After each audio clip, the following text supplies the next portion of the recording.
Welcome to 5 Minutes of Momentum. These episodes are a short 5-minute burst of inspiration, motivation, and massive action.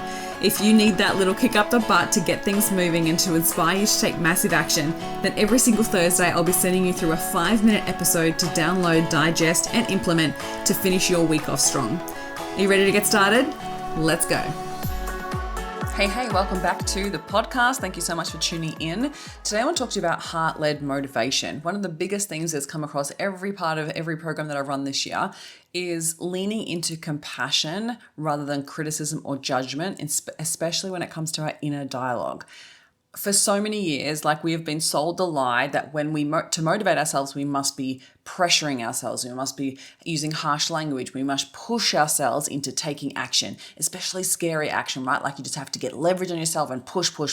It's a really masculine way of thinking about things. And really what I've found in the 8.5 years of coaching women in business is that only works for so long. Right? Sometimes, yes, I have clients come into my programs and they're like, I want you to give me some tough love. I want you to tell me what I have to do. And I'm like, I get that's what you think you need, right? When it comes to motivation, we think we just need to be pushed. We need to be pressured. We need to have that deadline in order for us to take action.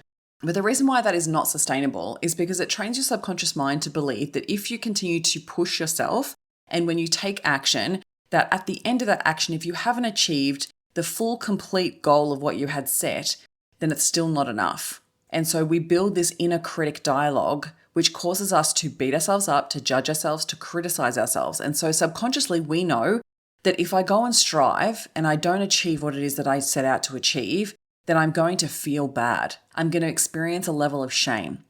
And that is not conducive to the person that we want to become. And it doesn't serve us. It doesn't feel good. And no positive action comes from feeling shame. So we really want to make sure that we're leading with more compassion. So if we use heart-led motivation, when we learn to be self-encouraging, when we learn to love ourselves enough to take action to reach our fullest potential, it is much more sustainable because it is much more enjoyable. When you train yourself that even if you fail, that even if you take the massive action and you still don't achieve your goal, you are still there to support yourself, that you still love yourself, that you're still going to back yourself, you develop an inner critic that is actually not a critic at all. You create self-love talk. And that is so much more encouraging and so much more motivating because, especially in business, because we are always going to be failing. And if you're not failing, you're not trying. And then if you're not trying, you're going to, again, beat yourself up about it. It's not going to support yourself to want to take action if you keep beating yourself up and criticizing yourself, right? You need to love yourself into action. And so if the word love is a little bit more challenging, because if you've been pressuring yourself and pushing yourself and motivating yourself through criticism, jumping to then loving yourself to take action feels like a massive jump. So what you want to do is just take a step back from that and be like, okay, how can I just be a little bit more compassionate? How can I be a little bit more compassionate? And so it's choosing your words wisely and supporting yourself. So what would I need to hear if I was asking a friend to support me through this challenging time? What do I need to hear? And you need to say those things to yourself, that you are getting through this, you are making progress. Focus on the good stuff. Focus on the stuff that's working.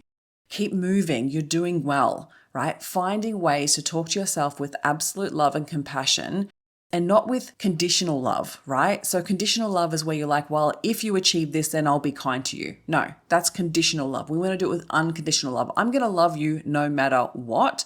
And I'm going to love the failures. I'm going to love the challenges. And this is the thing. We often think but if I did that, then it's almost like we're letting ourselves off the hook. You are not. It's absolutely not letting yourself off the hook at all. It's supporting yourself through life's challenges. It's supporting yourself through your business challenges. Success is through failures. So if you are training yourself to beat yourself up and judge yourself every time you have a failure or something that doesn't work out, something doesn't go your way, then you are not going to want to get back up very fast.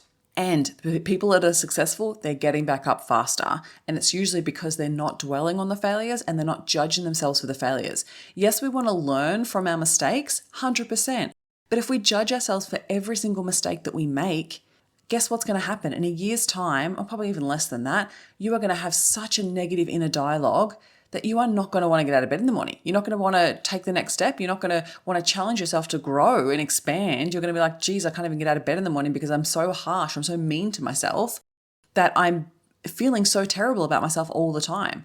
So I want you to play the opposite. Play the kind supporter. Play the cheerleader, play the supporter. Honestly, this is what I do for myself, constantly talk myself into taking action from a place of love and compassion. And I'm like, you can do this. You're doing the best you can. Show up today. Be the best version of yourself today. You've got this every single step of the way. No matter what mistakes you make, it's okay. It's all progress, right? Like the more that you can support yourself in a kind and compassionate way, the more likely it is that you'll want to continue to take massive action. So I hope that you take this today and implement it, because it is an absolute game changer. And don't listen to the inner narrative that your brain tells you where it's like, oh, it feels weak. It feels like it's silly to be self-loving yourself into action. Nah, it's actually the most sustainable way to succeed. So give it a go.